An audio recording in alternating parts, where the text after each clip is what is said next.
think we are live. Let me double. Yep, we're live. Are we? Yep, it's in the group. All right. All right. Hello, everybody. What's going on? I hope everyone's being safe and enjoying your quarantine weekend. My name is Patrick. I'm one of the owners of PreApproval Properties. We are agents with Keller Williams, and below me is. Yep, I am Zach. I am the co-owner of PreApproval Properties, and we're here with our lending partner, Tim. Hi, guys. My name's Tim Deneen with Keystone Funding, and we're a local lender here in Northern Virginia. I'm a lifelong resident of Northern Virginia. We're just looking to help as many people as we can today. So everything we're talking about right now is going to be recorded. So if you do miss any portion of this, you can just email us or text message us on Facebook, comment in the event page, and we can send you the recording of this. But everything will be recorded. And if you have any questions, please message us on the Facebook page, or join in on the Zoom call, and we can, get all your questions answered that you have if we don't answer them already in the presentation.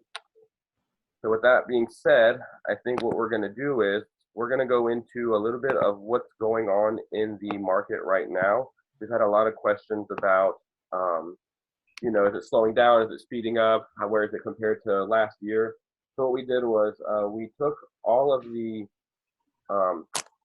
active listings from this year to last year, and the way that we did it was we broke it up into two sections in the month. So we broke it up into the first 2 weeks of March, which is when all of this kind of was getting a little serious, and then the past 2 weeks of March, which was when everything went really serious. So this year, the first 2 weeks of March, and we're comparing Prince William County, Fairfax County, Arlington and Alexandria counties, Stafford and Loudoun County, all in one number.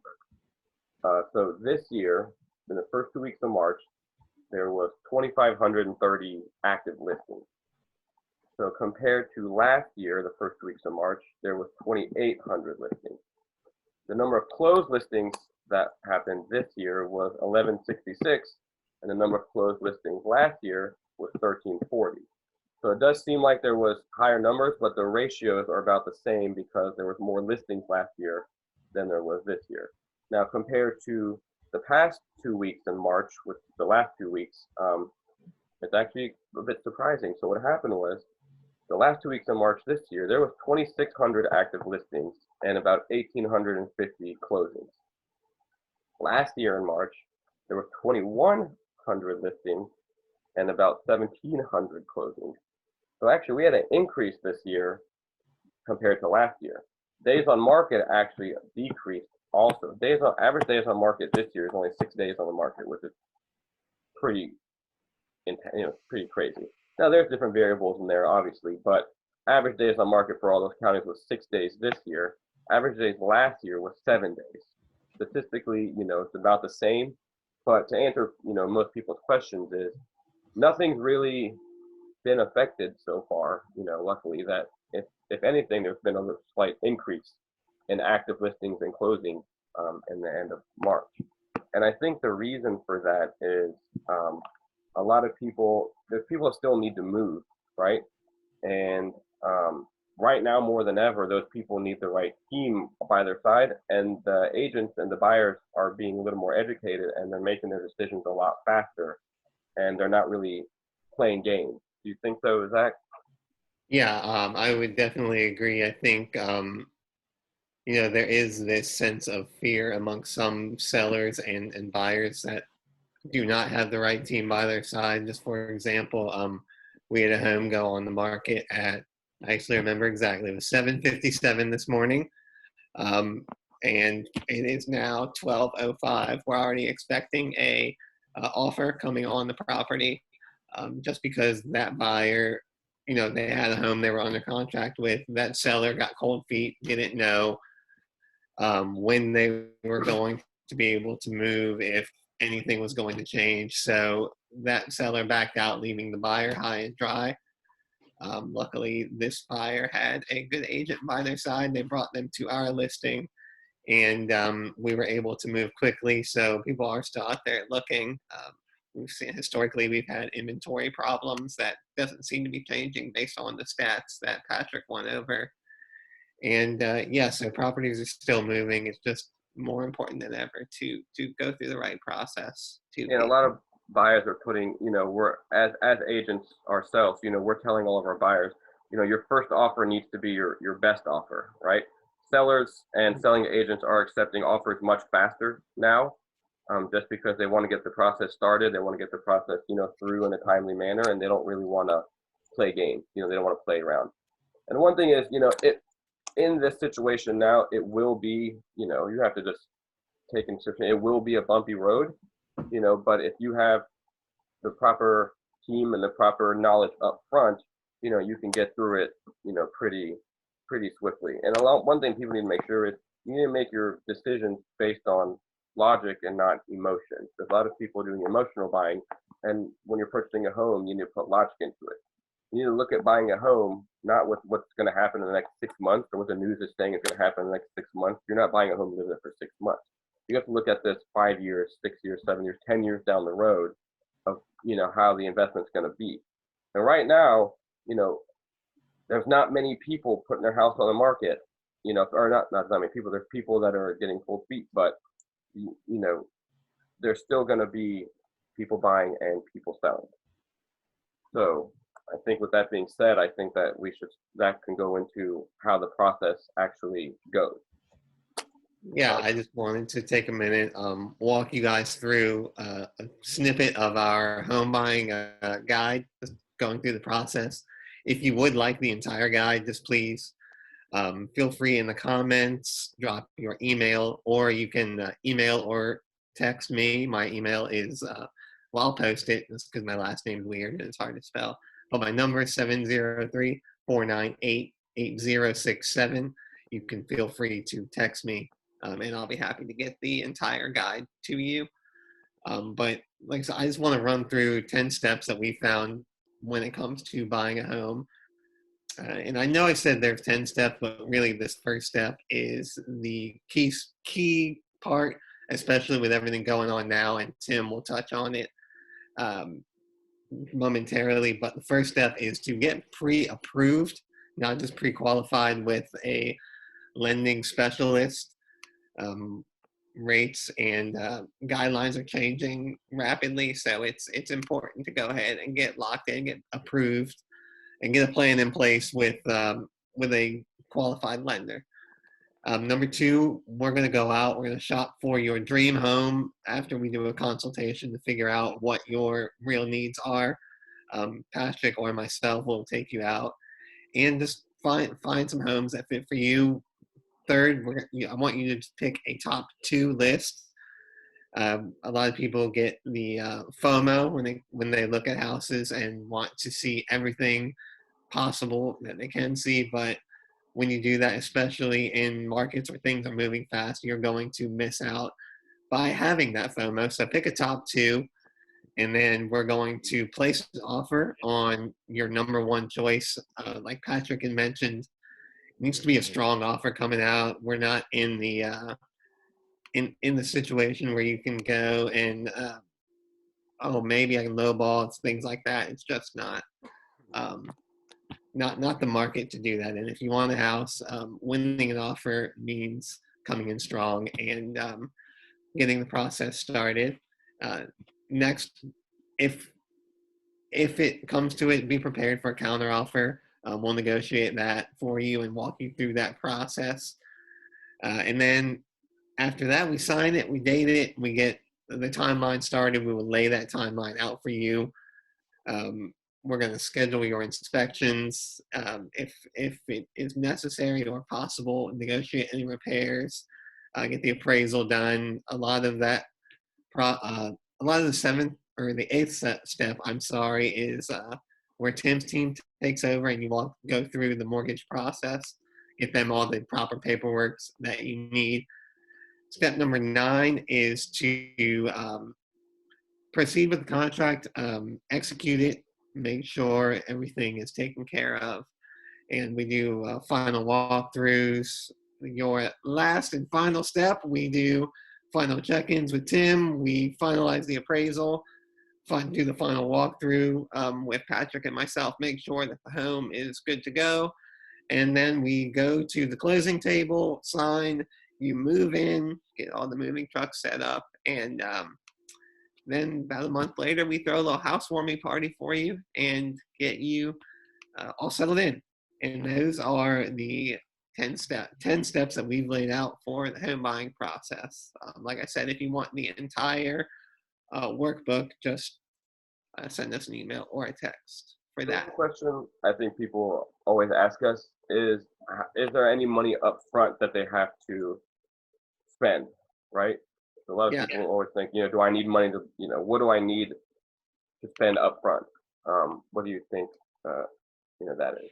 Yeah, absolutely. So there are, even if you're using down payment assistance or grant programs, there are still upfront costs associated. The first is going to be your earnest money deposit, which is basically just a deposit to hold the home for you to make sure you're not going to back out of the contract for unnecessary reasons.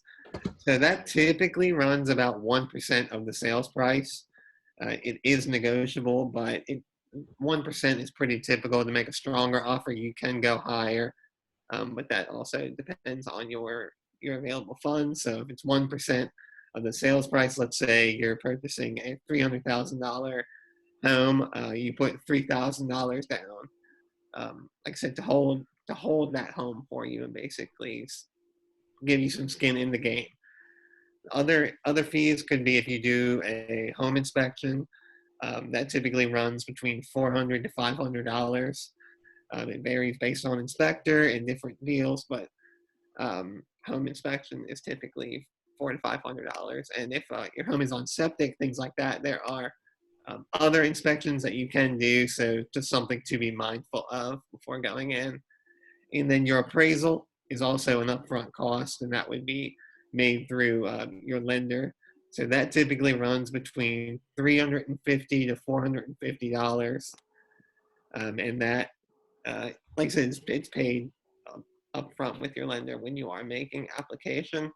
And those are the big upfront costs that we look at. So earnest money is negotiable, but outside of that, you're looking at about, let's call it $1,000 upfront, just to do inspections and things like that. And some of those are, depending on the programs that you use, some of those are refundable to you at closing.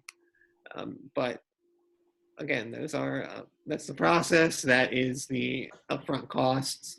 Like I had mentioned, really, if you don't do number one and get pre-approved with a lender, then all of this is moot. And I'm going to turn it over to Tim. Like I said, things are really changing with guidelines and restrictions, so he can better explain kind of what's going on right now in the mortgage world and what you can expect. So go ahead, Tim. Thanks, Zach. Really, there's two types of buyers that everyone on this call would fall into if we look specifically to what's going on with both the health crisis and the economic crisis right now. There are people that could buy tomorrow, and there are people that may have to wait till all of this kind of settles out. And if you had asked me this question a month ago, I would be much more, and I'm sorry, there's going to be a little bit of doom and gloom in this, but I'm definitely here to help. But a month ago, we had a much bigger net and we're able to help many more people. But similar to what happened, with the Great Depression, the Great Recession, after the housing crisis, the credit and banking industry is changing rapidly. And it's again, if you have great credit, if you have a down payment, if you need to or want to buy now, it's a phenomenal time to buy. But I can't, talk about this without talking about the real challenges that are out there, right? Lots of people are getting laid off and or, losing their jobs permanently. And, we all have high hopes that this is gonna pass. We're gonna get through it. We're all gonna stay safe and healthy. And then the economy's got to rebound. And, someone that bought in February had a lot looser restrictions than someone that buys in April or May. And that's the reality, because there's so much fear in the marketplace over people losing their jobs. I'm sure you guys have seen the news headlines. About 10 million people have been laid off, or excuse me, have filed for unemployment already, and they're expected to have millions more. So what does that mean to all of you? You all have very individual, specific needs. You would all fit into different programs. Again, like Zach and Patrick said, it's a very fluid situation. Things are changing daily. What I want and really need from each and every one of you is to have a conversation. In order, in the past, we could make blanket statements and put up a bunch of slides about mortgage programs. But because things are changing so quickly, I really want to have the opportunity to go through your individual situation and see what makes the most sense for you. That's really, again, not the greatest of news, but the good thing is, my mission is to help as many people as I can. So, and we all have a lot more time on our hands right now. Okay. So I'm happy to talk to each one of you individually, or if you ask questions right now, I'm happy to answer the questions here. So if someone couldn't qualify, let's say now, Mm-hmm. what would be the best strategy, for the future? So definitely we want to have a conversation now, right? And don't treat me like I'm the big bad finance guy. I'm just, again, a guy from Northern Virginia who wants to help people buy homes, and I care deeply about every one of you. So we have a conversation. It's possible, depending on what's going on. If you have a stable job and we're not fearful of any impact to your job, and it's just a credit issue, we can fix those relatively quickly, depending on what it is. Or some of them we can fix relatively quickly. If you work in the service industry, if you run a small business, there's a lot of unknown right now. And so we would really have to dig deep. But I would say, if you worked in the airline industry is a great example, right? Once the world opens back up, people got to go back to work, right? And we're going to treat you the same if you had taken an unpaid leave to go out of the country, right? To visit family or to have maternity leave. We're not going to penalize you as if you got fired from your job, right? And so each one individually, but let's say and I'm not making any predictions, let's say the health crisis slows down in June, and then the economic crisis gets better, starts improving by September. My goal would be we start then helping some of those buyers buy in the fall or the spring next year. I make a living and feed my family by doing home loans. So I'm going to do everything and anything to help you guys buy when you're ready to buy. But the sooner we talk, the more we can get a plan together. Again, if you have a stable job and you have some credit challenges, the biggest problem with credit is time. So the sooner we attack it, the quicker you can buy. If it's a question about your job, once you're back up and running, you're back up and running, right? And we take it from there. Good information. So has anything changed with credit verification, credit score, minimums, or if someone was applying now, what would be the difference if they're applying 2 months ago with what has, everyone's seeing all the stuff in the news about the mortgage industry and the stipulations are getting stricter. So similar to any other company, right? There's stakeholders, whether it's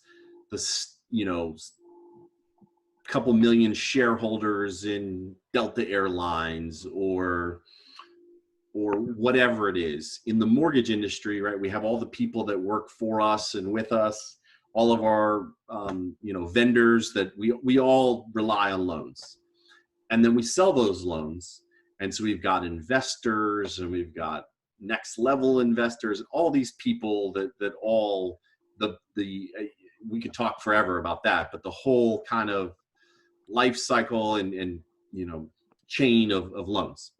And everybody and anybody is fearful of job loss right now. So it is becoming exponentially difficult to sell loans. And that's why I started with people with great credit, salary jobs.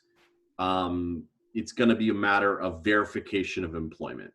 And again, in February, depending on who the person is and what their role, not who the person, excuse me, what their role is, what their credit profile is, it might be one or two verifications of employment throughout the process, and now it could be 3 or 4, and it's it used to be 10 days before closing. Now it's a day or two before closing because everybody is so scared that someone's going to lose their job the next day, rightfully so. Right. So yes, it kind of jams up the process because we're trying to do these tasks that we used to have 10 days to do that we're doing at the end. So first and foremost, we want to make sure that we're not putting anyone in a position where they would, God forbid, they would foreclose, but also there's a timing and a logistics problem. So there is, some potential delays there. I know you didn't ask this question, but appraisals, you've got multi-layered challenges with appraisals because interest rates have been low for a while. So we've been busy, very fortunate. We've been busy, but then now you couple that with nobody wants to let appraisers in homes. No appraisers want to go in homes, and they've got this massive backload of work. Everybody, just like every other industry, we're all working together to find solutions, and we are finding solutions, but there are some challenges there. So, we see all these memes going around on social media, and I think it's the same, right? Like we got to take a step back and remember, if you're a good buyer and you have a stable job, you can buy a home right now. I think Patrick said it earlier. It might be a little rocky, and that doesn't mean that anyone's doing anything wrong. It's just we're getting a lot of challenges thrown at us. And again, if anyone on this call uses us as their team, we're going to get you to the finish line. It just might look a little bit different than if you bought a couple months ago or even next year, right? Because of this kind of convergence of challenges. And I think the important thing with that is that we set that up front. We have, Sure. and everyone's in it together. It's not like it's anyone's fault, like you said. If you're a buyer, the seller is going to be in the same situation you are, or if you're a seller, the buyers, we're all getting the news at the same time. So if something happens, it's like. And we all work for small businesses. You're going to have our cell phone number, right? We're here locally, outside of the fact that it's like, we can't visit face to face.